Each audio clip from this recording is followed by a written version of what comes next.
Appliance Factory and Mattress Kingdom, 5-star rated, over 5,000 reviews, guaranteed we beat Home Depot and Lowe's. The nation's largest discount appliance dealer, over 24 stores in 3 states. Visit us at ApplianceFactory.com. Hey guys, it's Dante. Welcome back. This week I'm going to go over holiday prep to keep your range going a little bit stronger throughout this holiday season. One thing I touched on a couple weeks ago was self-clean and cleaning your range.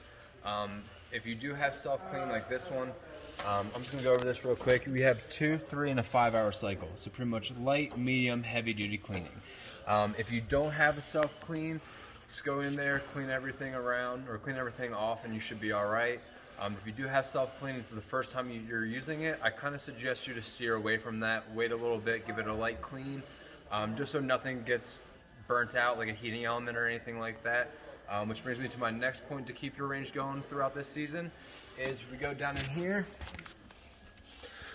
We don't have a bake element in here, but you can, if we had a bake element, this is gas, but with it going all the way around, if it's glowing red all the way through, then your baking element or your broil element is going to be good.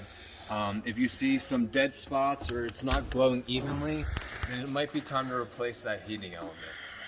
If it's broken in a spot, it won't be a fluent red all the way around, and that's going to be an issue. It's not going to heat properly, it's not going to heat thoroughly, and it's going to take a little bit longer to do so. Another thing you can do is you take your burner caps off and clean just around this electrode. It's pretty much going to help clean it, get a better spark to ignite your gas, and then you won't have any issues when you have to cook all your sides and stuff like that on top of your range. That's all I have for you guys today. Don't forget to like and subscribe. Come back next week. Thank you. Online or locally, save at ApplianceFactory.com. Click the link to learn more.